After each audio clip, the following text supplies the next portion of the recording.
유전자가 불량품이라 씨도 안 먹히는 거면 손발이라도 부지런히 놀려야지. 오늘 제사상의 족발 대령해.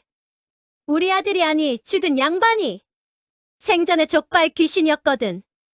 5년이 지난 지금 저는 한강이 내려다 보이는 강남 펜트하우스에서 차가운 샴페인을 잔에 채웁니다. 반면 제 돈으로 호텔 스위트룸을 전전하던 그 추악한 두 남녀는 지금 어디에 있을까요?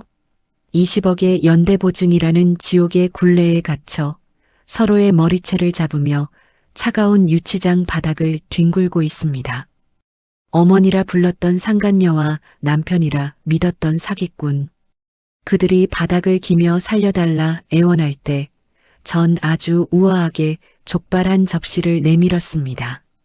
과연 5년 전 그 집 대문을 박차고 나오던 저에게 무슨 일이 있었던 걸까요? 다시 생각하고 싶지도 않은 5년 전 그날 제 코끝을 찌르던 건 명품 향수가 아니라 쉰내 나는 행주 냄새와 눅눅한 기름때였습니다. 싱크대 안에는 닦아도 끝이 없는 기름진 그릇들이 산더미처럼 쌓여 있었죠.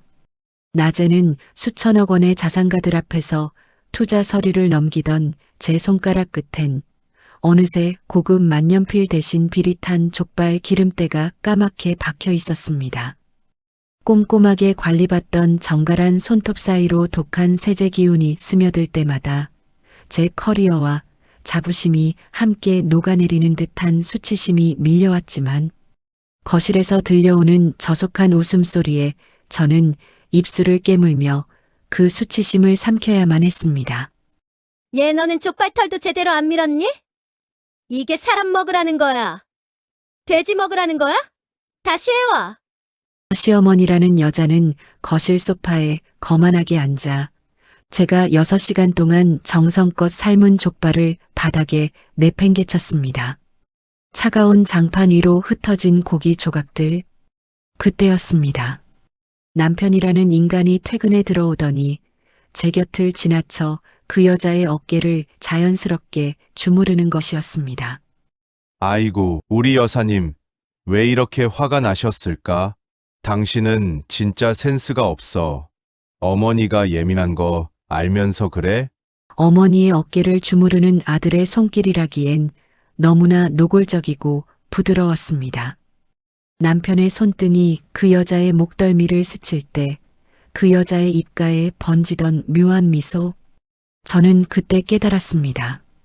저 두 사람이 나누는 건 모성애가 아니라 타액 냄새가 진동하는 추악한 욕망이라는 것을요. 시아버지가 좋아했다던 그 족발은 사실 남편과 그 여자가 모텔방에서 즐겨 먹던 야식 메뉴였다는 사실을 알게 된 건 그로부터 며칠 뒤였습니다. 그날 이후 저는 감정을 지웠습니다. 자산관리사로서 수백억의 자산가들을 상대하며 배운 가장 큰 기술은 상대방이 듣고 싶어 하는 말을 해주는 것이었죠. 저는 완벽한 며느리, 헌신적인 아내의 가면을 썼습니다. 매일 아침 5시에 일어나 그 여자가 좋아하는 전복죽을 쓰고 남편의 구두를 거울처럼 닦아 놓았습니다. 얘, 너 요새 좀 사람다워졌다? 진작 좀 그러지. 자산관리사면 뭐하니? 집안 꼴이 이 모양이었는데. 어머님 말씀이 맞아요. 제가 일 핑계로 너무 소홀했죠.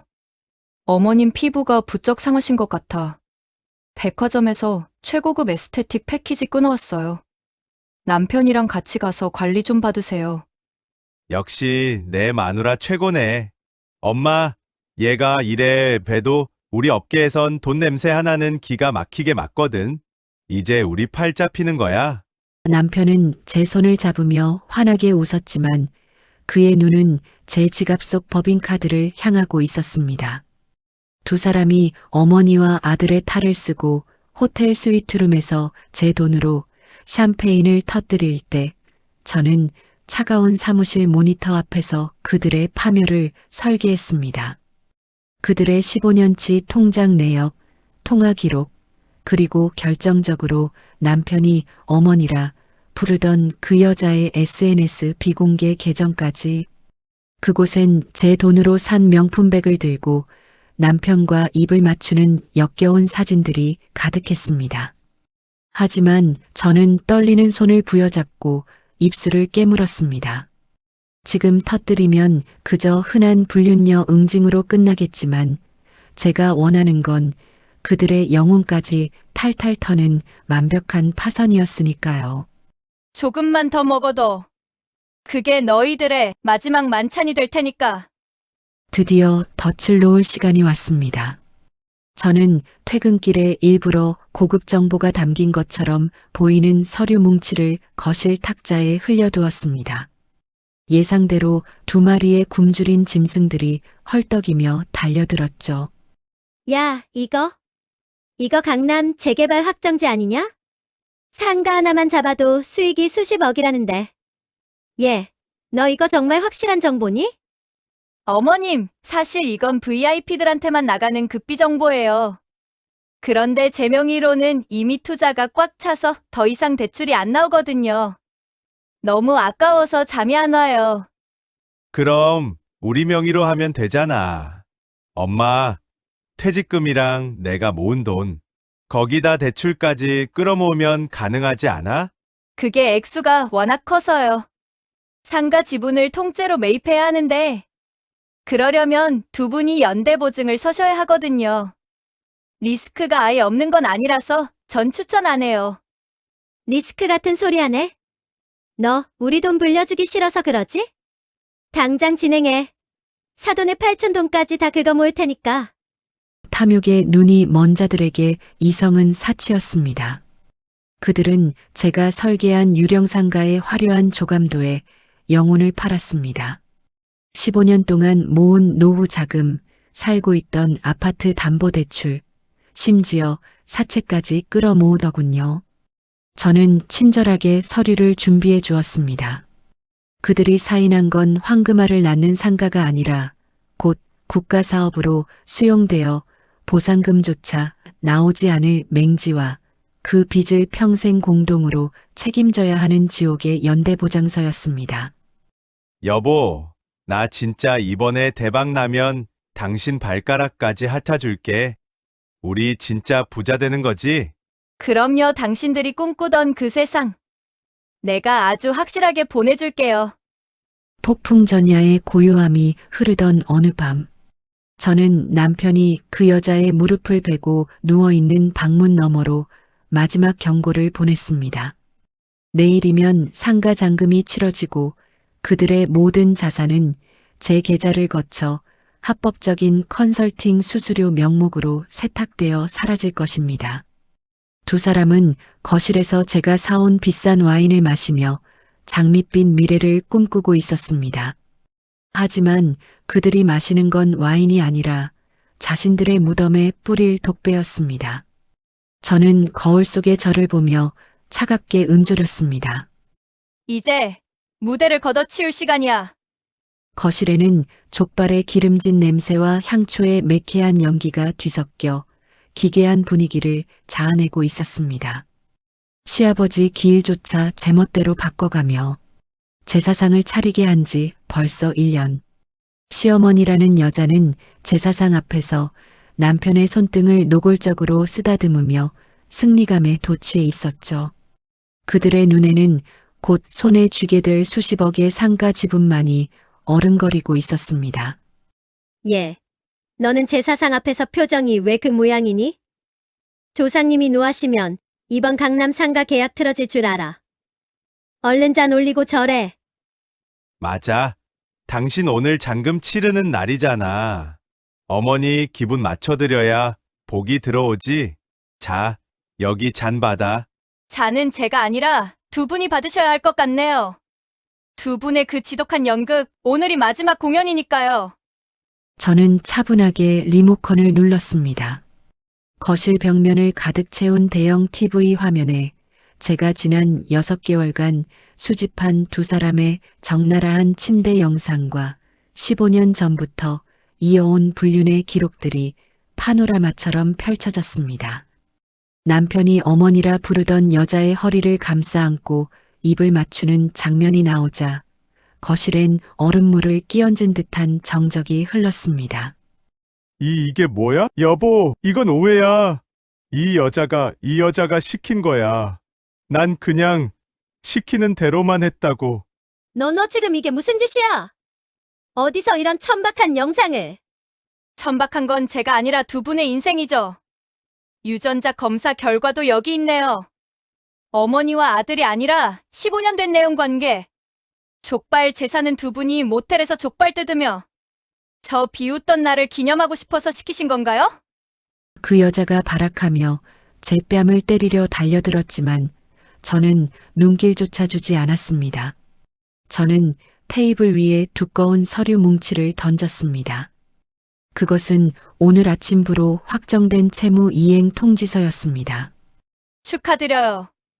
두 분이 사인하신 그 상가 오늘 오전 10시에 국토부 수용직으로 최종 확정됐어요. 보상금은 대출 원금의 10%도 안 나올 텐데 연대보증 서신 20억은 어떻게 갚으실 건가요? 뭐, 20억? 야, 내가 잘 관리해준다며. 내 명의로 된 재산 많잖아. 내가 갚아. 내가 내 아내잖아. 아내? 오늘 오후에 이혼 서류 접수했어요. 그리고 남편분, 당신이 제 계좌에서 몰래 빼돌린 공금 5억은 횡령으로 고소장 접수됐고요. 옆에 계신 언니는 상간녀 위자료로 전 재산 압류 들어갈 거예요. 아가, 내가 잘못했다. 응? 내가 돈에 미쳐서 그랬어. 우리 살려주라. 너 부자잖아.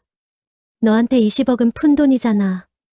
여자는 바닥을 기며 제 구두에 눈물을 흘렸습니다. 남편이라는 작자는 옆에서 기가 막힌 듯 멍하니 바닥만 바라보고 있더군요. 하지만 저는 분노하지 않았습니다. 이미 제 마음속에서 그들은 살아있는 인간이 아니라 치워야 할 오물에 불과했으니까요. 저는 주방으로 가서 제가 삶았던 족발 한 점을 정성스럽게 접시에 담아 그들 앞에 내려놓았습니다. 드세요. 이게 당신들 수준에 딱 맞는 마지막 만찬이니까요. 걱정 마세요. 20억 채무는 제가 아주 꼼꼼하게 관리해 드릴 테니 감방 안에서 건강 챙기며 오래오래 갚으시면 됩니다. 여보, 제발 한 번만 살려줘. 나 진짜 당신 사랑했어. 저는 뒤도 돌아보지 않고 거실을 빠져나왔습니다. 등 뒤에서 들려오는 비명과 울음소리는 마치 멀리서 들리는 소음처럼 아득했습니다. 대문을 나서자 차가운 밤 공기가 폐부 깊숙이 스며들었습니다.